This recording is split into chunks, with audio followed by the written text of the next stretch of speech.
Hey, good afternoon, Houston, and everybody on my Facebook feed. I'm happy to have on my sister, and she'll introduce herself. She'll tell you her name and everything.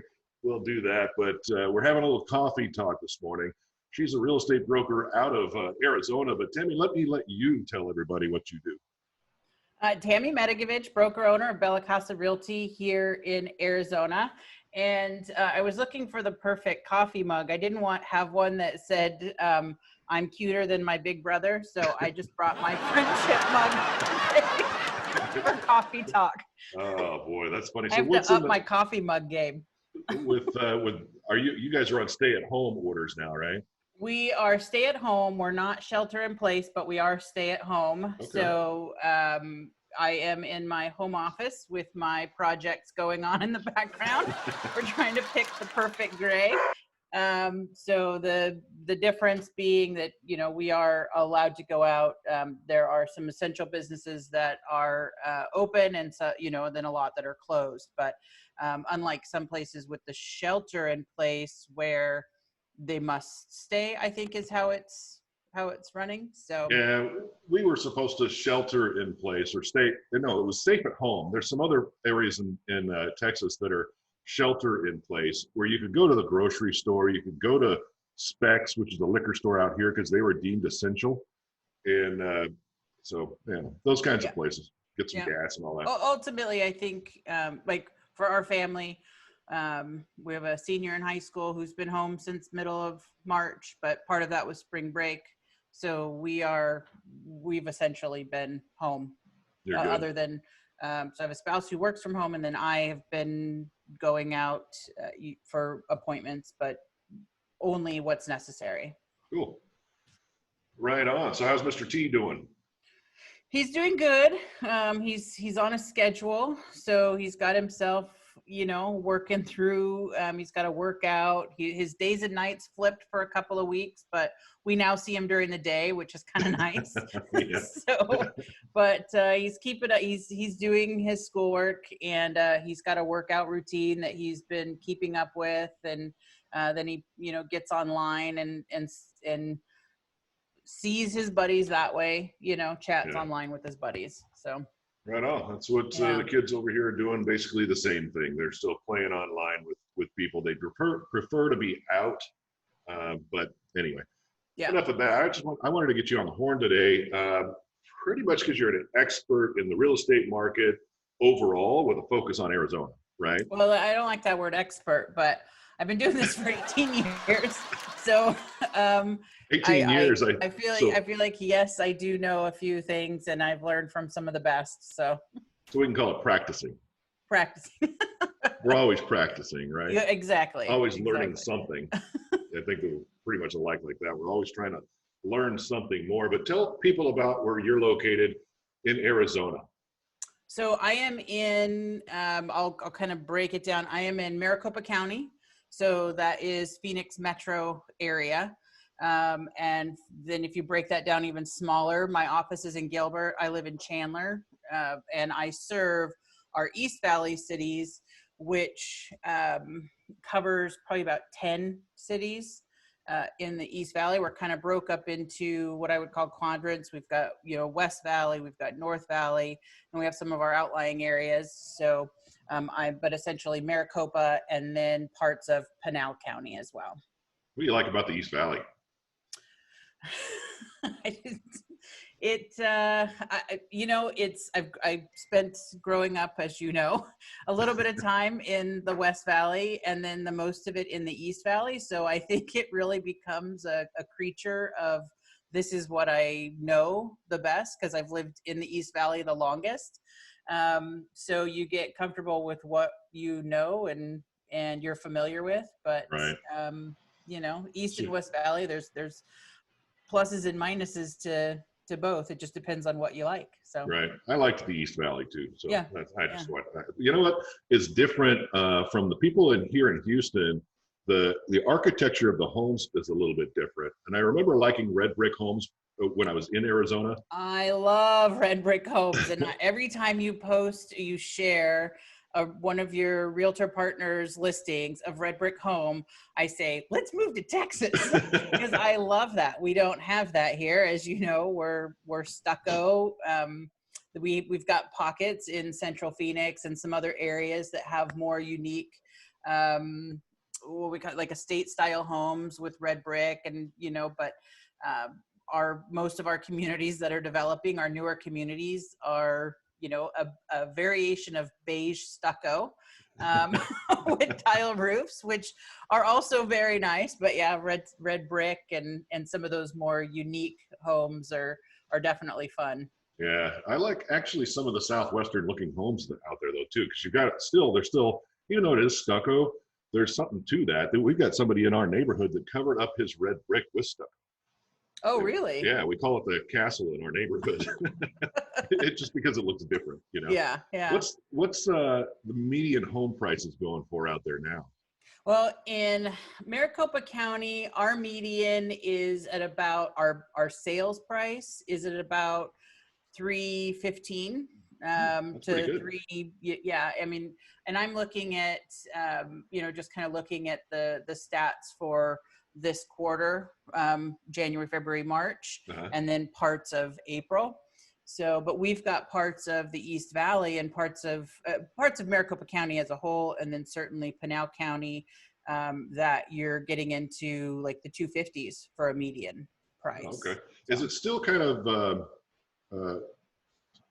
is it urban sprawl? Is that what you call it? Suburban sprawl? Is it still kind of going out, or have people moved back in, or has the growth actually gone out? That's a great question. So Maricopa County, then we have Pinal County, which would include places like Queen Creek, Santan Valley, Maricopa. Those are, we'll say, 45 to 50 minutes to Phoenix Sky Harbor Airport, right? So they're a little bit farther out, and they've been booming with new home builds this year, and then last quarter of 2019. Those home builders were creating inventory for us because our resale inventory was down. So we are seeing a lot of building. It's slowed a little bit with the coronavirus, but it's more affordable for a lot of people, where you can go out and, like I said, in Queen Creek, Santan Valley, you can get into a home for, $250. The closer you get in, the higher that number goes up, and the same home maybe in those areas up in the closer to the city center would end up being, $350 in that range. Okay. So what's boy, I just lost my train. What I was going to ask you about the anyway, we'll go on to the next one. What was the outcome of your Q1 goals? How'd that work out for you? I know of Q1, quarter one. Okay. Yeah. Okay. How did that go? You guys really, exceeded goals? Really strong. I mean, the first quarter of 2020 was the strongest gross sales volume in our MLS history. Really? So, and that was about 8.2 billion in sales in our first quarter of our MLS. So first quarter, really super strong, and was just barreling through the year. And so that was, very positive. And then we've, with the coronavirus, we've seen a little bit of drop off in listings. I mean, we only have, on average, I'm talking Maricopa County, but every city is a little bit different, but we're pretty much falling into these same guidelines. We only have a little over 2 months worth of inventory, home inventory. Wow. So we're really low on inventory of homes that are available to sell. That's why I was talking about the builders were doing, some of the builders were building a lot of spec homes, or building, we had a lot of express communities. There was a lot of builders doing that, where they were just building because they knew the buyers were going to be there. Okay. Those were in the more median, you're looking at more of the track homes that were, not a lot of options, but they were building them really nice for people. So basically building shelter, the way that the builders talked about. Yeah. And nice upgrades, nice basic upgrades for new homeowners, which was really good. Awesome. But so our first quarter was really strong. It'll be interesting to see. I mean, I've not yet felt the impact of this. Is all of my deals, I had a lot in the pipeline So it was more about getting and making sure that the contracts that we had underway or the buyers that we were working with, we were still able to help them and get them closed. And now going forward, we've had about, 30 days or so of just figuring out how to do business differently. Yeah. Okay. Well, that was my question that I didn't, and you covered it, was the amount of inventory that you guys have out there. So you've got a short supply of inventory. So Correct. would that mean that throughout this process, you still are going to have a lot of people looking to buy homes, even in a pandemic in this thing? We do. I mean, our clients' goals have not changed. We still have clients who bought another home and need to sell a home. We have clients who are still planning on retiring and need to move out of their home. We have, our clients still have goals, and a lot of people out there still have goals that they were still working on. And, the market shifted a little bit. We saw a little bit more inventory come on. We had more investors maybe put their homes on the market because, it wasn't the conditions for vacation rentals and things like that. So we saw a little bit of an influx in March, actually, which the Arizona Association of Realtors is giving a little bit of weight to that being from those investors that were, or people just in general, homeowners in general, doing a little bit of a panic sale. But it didn't fluctuate so high that we were, flooded with home inventory. That makes sense. We're With still very limited. Yeah. Like with what you're saying, with the Airbnbs going out, pretty much people not wanting to be in an Airbnb, basically. Well, yeah, because I mean, when everything came down, there were fewer people traveling, and March is our season. March is our season for spring training. Golf tournaments. Now is the time, or now is not the time. It hit 100 yesterday, which we broke a record. It had not reached 100. We reached 102, and that record had been 101 back in like 91 or 92. So we just broke another record. So it's hot here. So our prime season for people to be in Arizona was shut down. And so, clients that had Airbnbs or VRBOs, people were canceling on them. But we also had iBuyers, companies like Open Door. I don't know if you guys have that in Texas. Open Door, OfferPad, Zillow. They stopped buying. They hands off and said, well, we're not buying anymore. So they were buying properties, and that was creating some inventory, right? Do you think that they're out or just on hold? They're on hold. Yeah. I think this will have an impact on their business, but they'll probably come back. I mean, that's the way that it works. They were making money before. And when we come out of this, it's still anticipated that our market's just shifting. So what would normally bring our spring selling season is just going to move to summer or fall, or we're still going to come out of this with limited inventory. We're still going to come out of this with buyers who need to buy, with low interest rates. I think that's been the biggest misconception, or the biggest myth, is that this is going to create a housing crash like it did in 2008. Totally different situation that we're in. We don't have that kind of perfect storm of chaos that caused that market crash. No, I totally agree. Very reasonable. Lending rates are low. And we have limited inventory, and we have buyers that want to buy. So outstanding. And back then, people were using their houses as ATM machines. Exactly. So, and we were doing loans, or I wouldn't necessarily say all of us were doing the loans, but 125% loan to value on some of these deals, or signature loans and all that sort of thing. So you're right. Across the country, from what I've seen, is that there's about 52% of the people that have free and clear homes, or is it 48% of the people? I've got the numbers back and forth, but there's so much equity in the market now that I agree with you. It's not, we're not in that storm that we were in 2008. And that's the other element of that, is that a lot of homeowners do now have equity. So it's they can either pull from that equity in the form of a refinance, or they have the equity to sell and to make themselves ultimately whole or, come out with some cash. So nice. So yeah. with all of that going on, obviously you mentioned, you had to do a little bit of a pivot there. While my goal hasn't changed overall for the end of the year, my path to get there may have changed Sure. a little bit. What have you done to change your sales? Well, I'm going to change that word, that sales word. I'm talking about sales. I mean, ship, No, and yeah, and I understand, but I want to just point out. So the focus changed. The focus changed from, maybe hitting it hard and trying to, really lead generate I run a relational business. So my business is all based on referrals anyway, and having contact with my clients and being in front of my clients and serving my clients.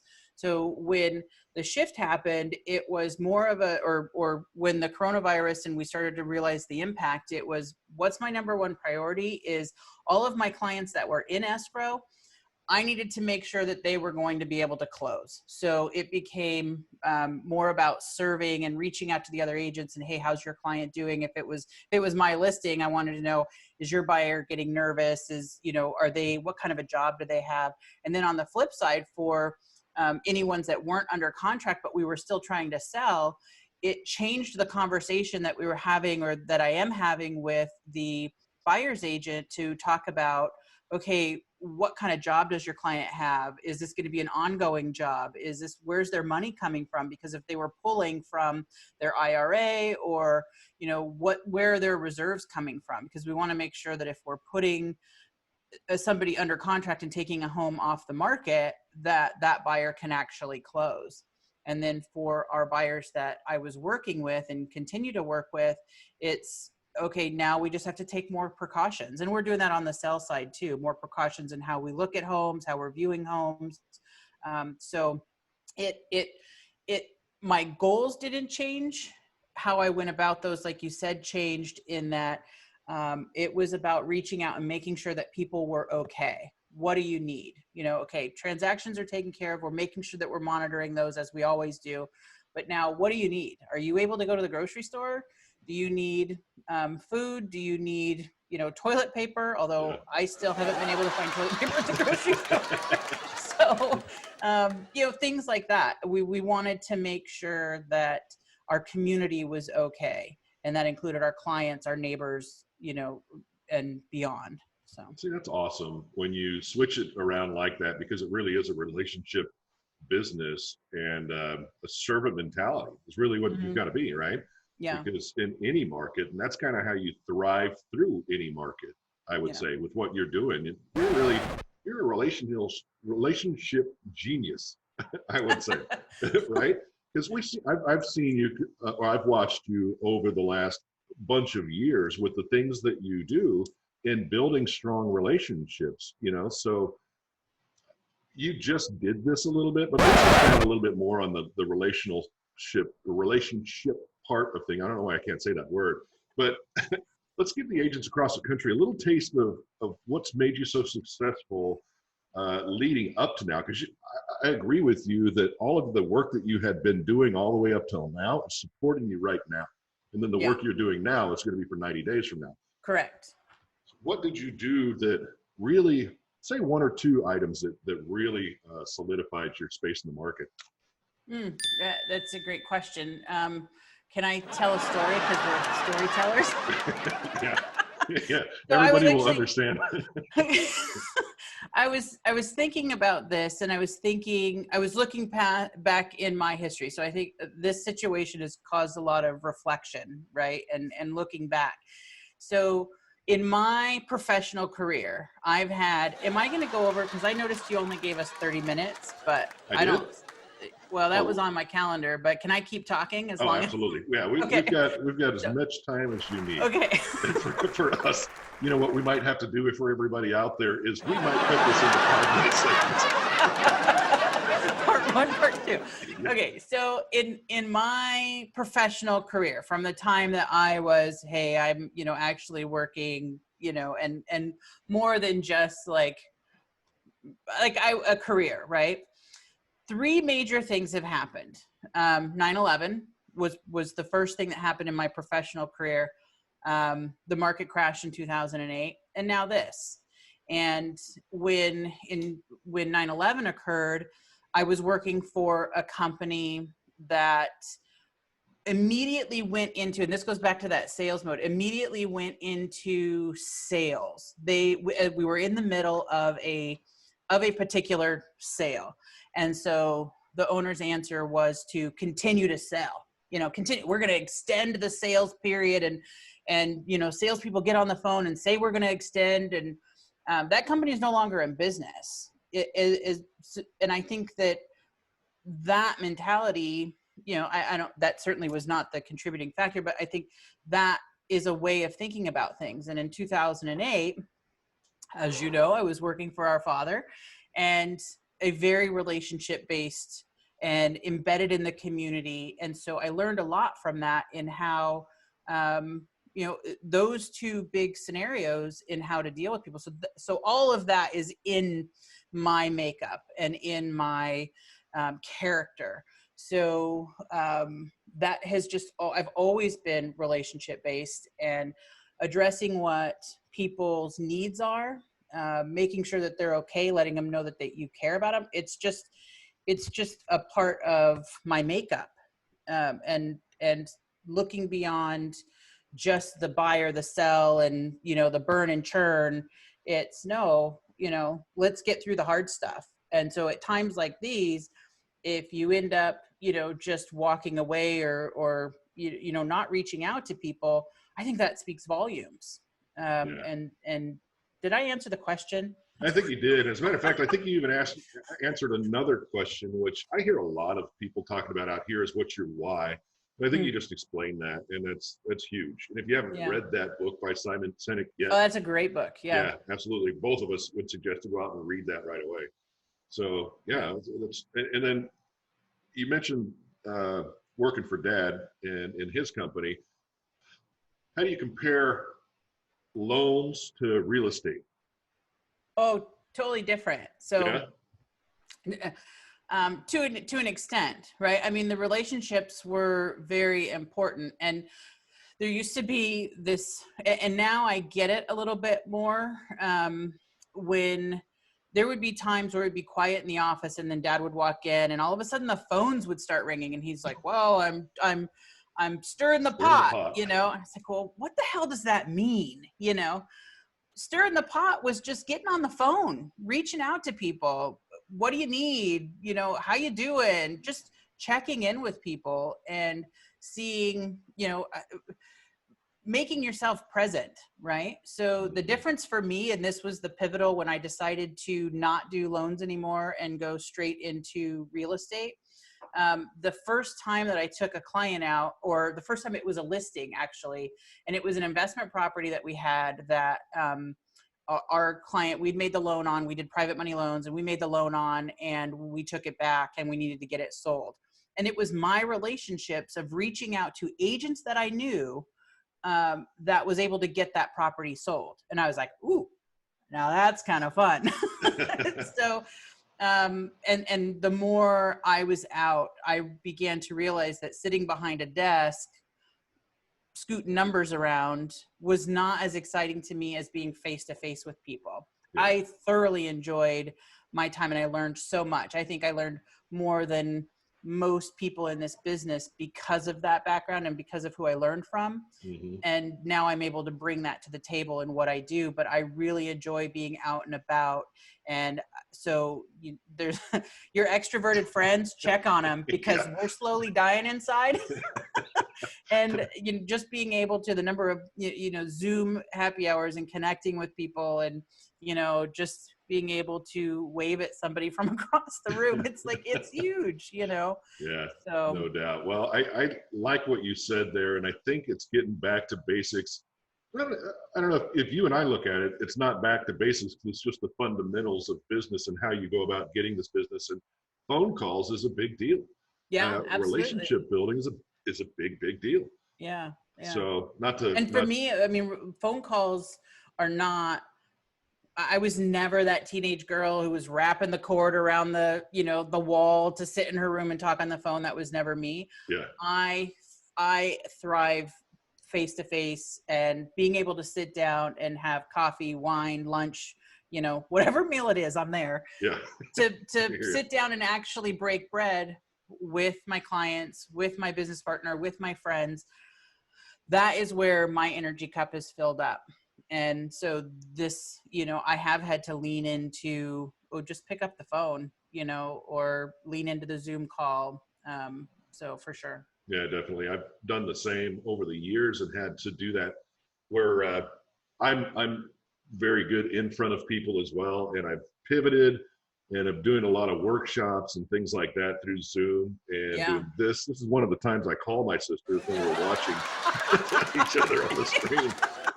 Helen asked me yesterday, she goes, when's the last time you talked to your brother? And I'm like, oh, I just talked to him the other day. And she goes, was it work related? And I said, yes. And she goes, when's the last time you just checked in on them to make sure they're doing okay? Well, I see on Facebook, you know, Yeah, I mean, which is horrible, right? Which is horrible. But we know what's up. Yeah. Let's see. We're going to talk about the elephant in the room epidemic. I think we kind of did that, right? A little bit, yeah. Who cares? Yeah. Well, don't get me wrong. I'm not insensitive to the situation that's out there, but I do think that we put too much thought into it sometimes. I think that can lead us into a mental thing where we get down and are like, you know, I'm not going to find any business out there. I'm not going to be able to survive. But like you said, it's about going out there and not selling in this time. It's about volunteering and helping like out here, it's like they're helping hands are looking for donations for food and all that sort of thing. There's a thing that one of the top agents around here is doing are called birthday brigades. So they're driving around and we're joining in on these things and honking the horn and all that sort of thing. Yeah. Through the neighborhood for the kids and whoever, you know. Yeah. There was some well, you know, I'll be very transparent. When all of this started to come down, these unprecedented times, it was right in the middle of our aunt passing. So there was a lot of activities going around that needed to be done with regard to that. I still had a lot of clients that I was taking out and dealing with, and I was having the information you didn't know. All the information was still very new. So you didn't know what it meant or what it looked like or what was going to happen. So it took me a couple weeks to pull myself out of it and just say, okay, I need to find a way to serve in my way. Mm-hmm. Because I also had a lot of emotion about my kid missing out on his senior year, his senior sports season. You know, what is this going to mean? Making sure that his mental health was okay. And so it took me a little while to kind of get my head straight and figure out a way to serve. And then when I did, and I started doing things for others and seeing an immediate, like, you know, I'm making an impact in their life and in a very small way that I'm putting smiles on other faces, and that helped pull me out of it. And I think we have to remember that is that just look for a way that you can serve no matter how big or small. And the birthday brigade, that's awesome.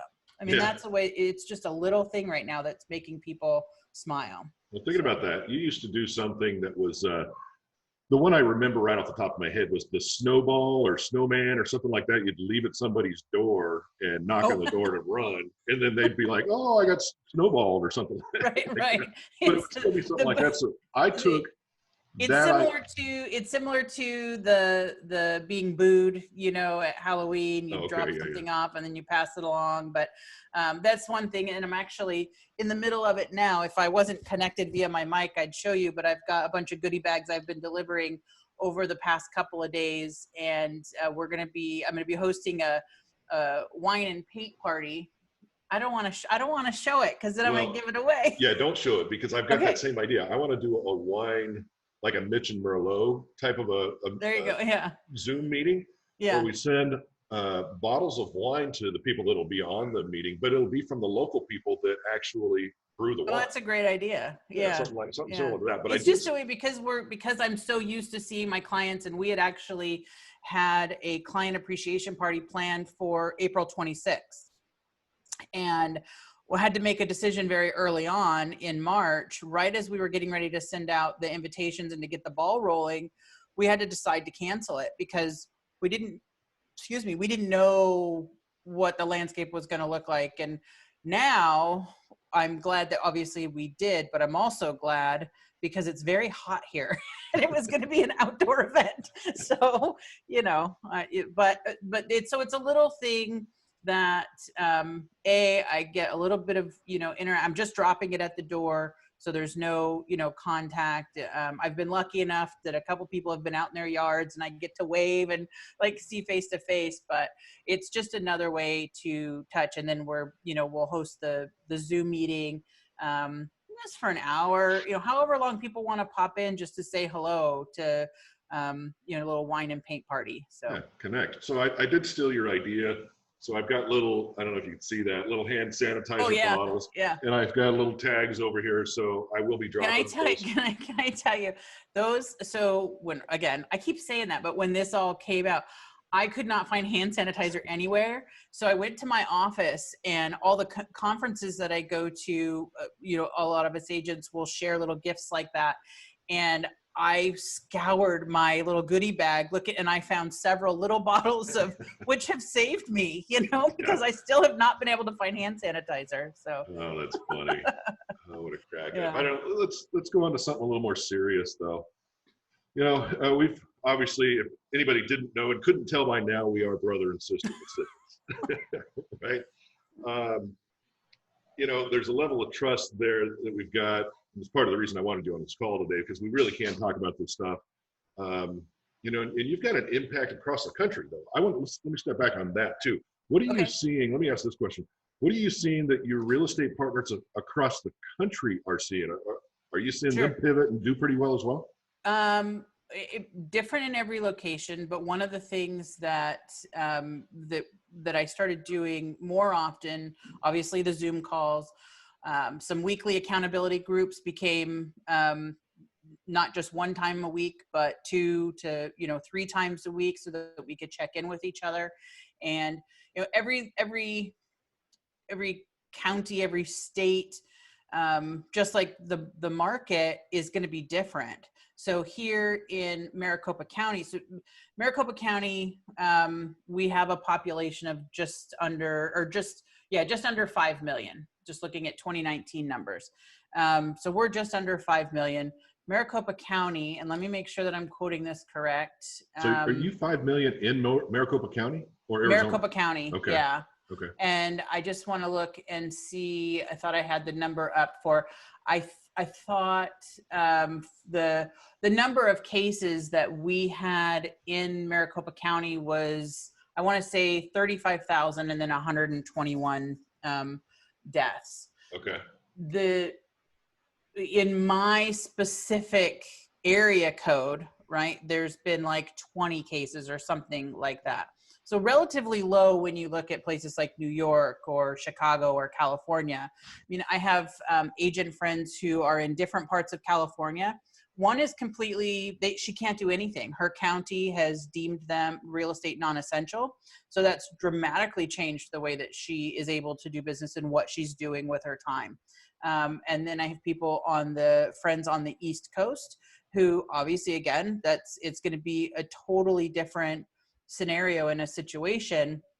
And that's where, like, for me, it took me a couple of weeks to be comfortable with it. And then once we put the precautions into place, I happen to wear a double mask, even though, like, I'm a hypochondriac. So as soon as all this stuff started coming out, I'm like, but I also in my household have someone who is immune compromised.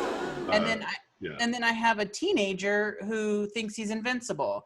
So you know what I mean? We're all over the place.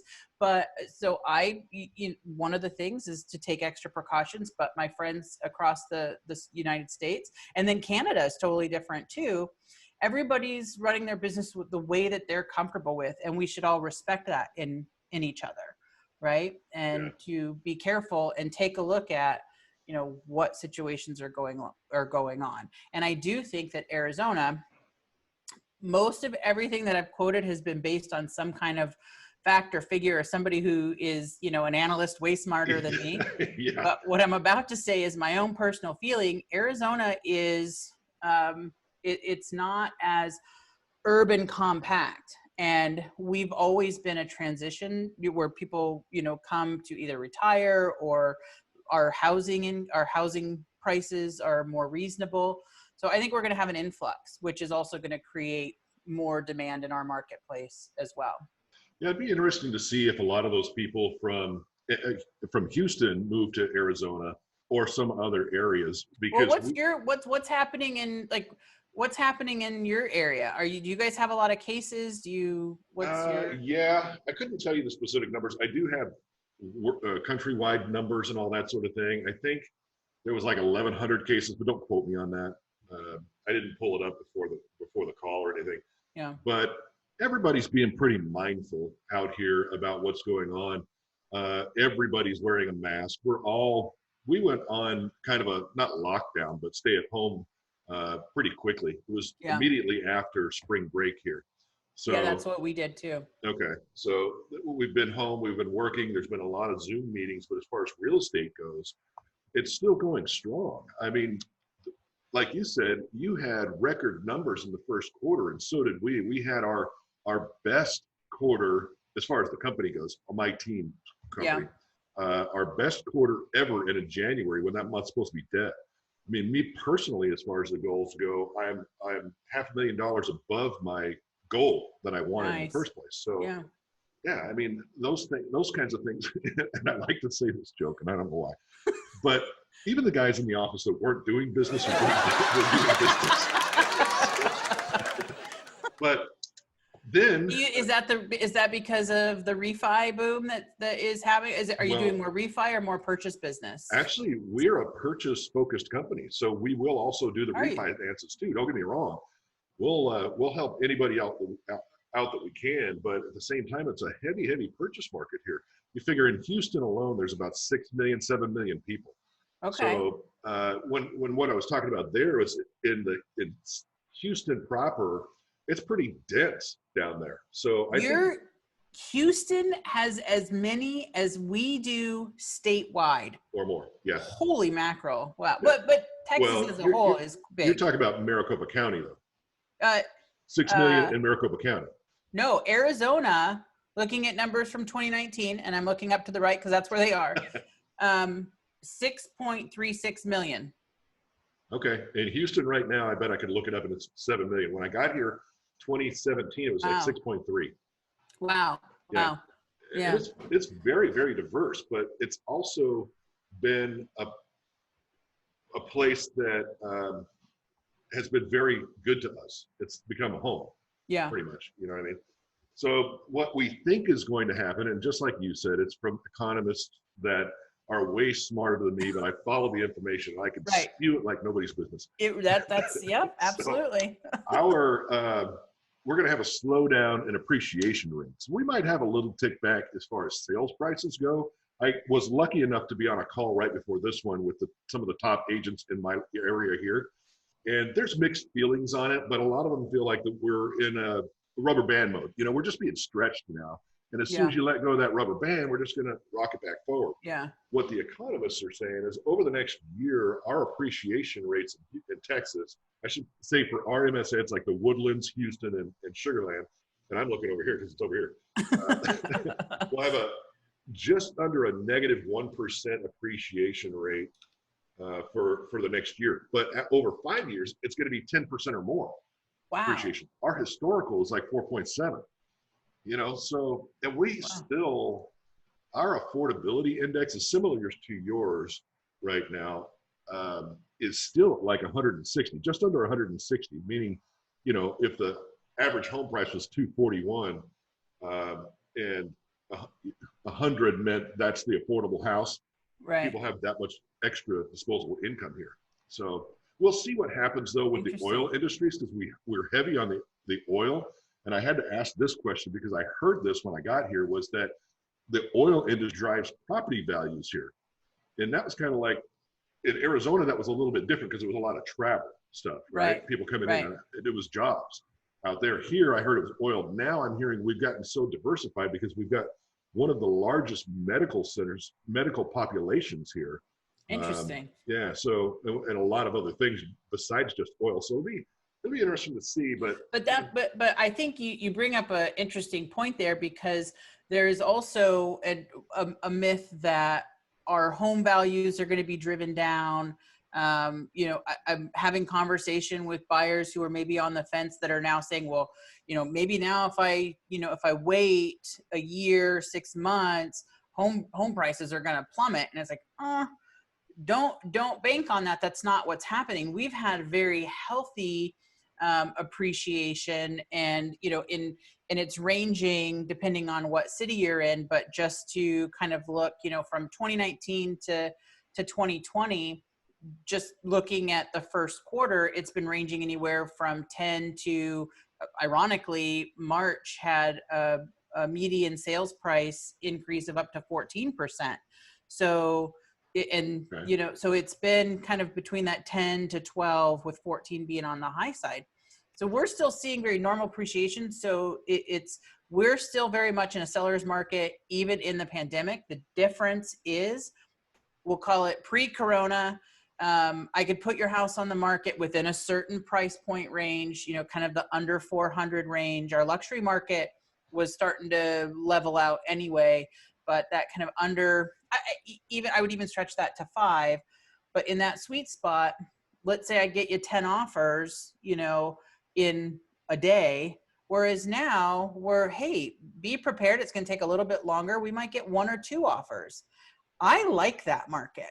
I like the market where a buyer can take their time reasonably to think about what they're purchasing, not feel pressured into, I need to make a decision in the next 5 minutes and it has to be, $10,000 over asking, which is also what was not happening in our sellers market. We weren't in positions where people were offering $10,000, $20,000, $50,000 over asking.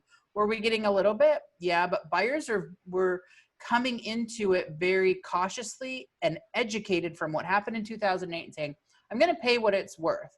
And if it's not this house, I'm going to find another one. And working with a professional who understands and can properly represent you and get your offer accepted is huge, and then having the right listing agent who can present you 10 offers and say, just because this one's the highest doesn't mean it's the best. Yeah. And walk you through how to actually get to a successful closing, not just be able to say, I got an offer at, XYZ. So definitely. I think the cost of waiting can be huge. I ran the numbers last night and we didn't even talk about this, but you and I got my homework assignment at 8:30 last night. Thank you very much. but I don't normally check. It's a good thing you texted me. I don't normally check my email that late at night. And I was like, he gave me homework at 8:30 at night. Like, what am I supposed to do with that? I ran some numbers that I didn't even share with you on one of your listings, and it was a cost of waiting. So it's funny that you bring that up. Which listing? Let's get it sold. Via Verde. Yes, let's get that one sold. I've got a fantastic property in Queen Creek. Ideal for, it could be a mother-in-law suite, teenage suite. It's got that flex room. All the bedrooms are split, 4-bedroom. Bring me a buyer for that. That's right. Love it. Anybody relocating to Arizona needs to call Tammy. Tammy, what's your number? What's your phone number? Well, aren't you going to edit it across the bottom here? It'll be here, or it'll there's be my there, number, or here. One of the places. Yeah, I will put that somewhere. But we're lucky. We're going to be so lucky if people have made it this far. We've been nattering on for an hour now. People think that we're the most interesting people in the world. No, we think we're the most interesting people in the world. That's funny. But so I don't want to cut you short, but I do got to wrap this up.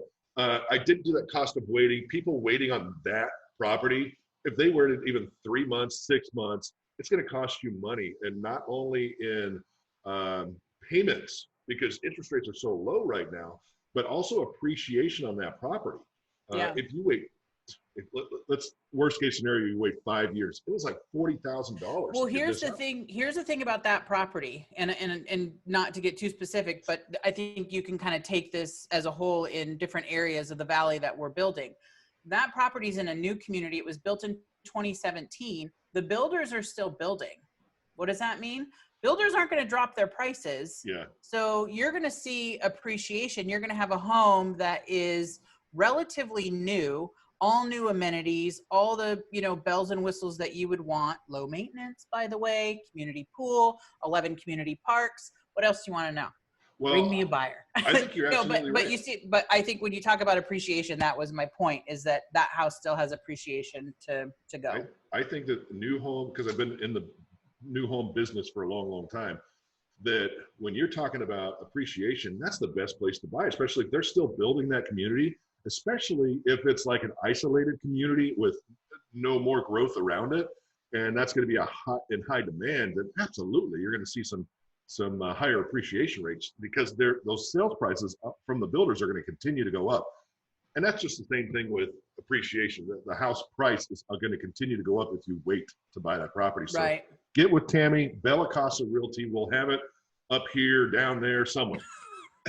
Tammy, I'll send you my video in cap, and you can plug it right in there. I can do that. Thanks for being on the show. It's been good to talk to you. I mean, yeah, this was fun. It was fun. Thank We'll you have to for do it having again. me. You will. I would love to get you on and I'm going to tout one of my networking things tomorrow morning. I have one for you. I think it's at 7 a.m., 9 a.m., or one's at 11:30, JVP&G, or the one in the morning is Melissa and Mitch. Jump on that call, and we'd love to have you, because there's a lot of people out there that could use your expertise. Okay. And That'd be great. I have a Wednesday meeting, but we'll try and figure something out for sure. Okay. Yeah, we'll figure it out. Cool. Well, hey, good to have you on. Thank you. Absolutely. And we'll talk to you again soon. All right. One of the next holiday events or something. We'll see you later.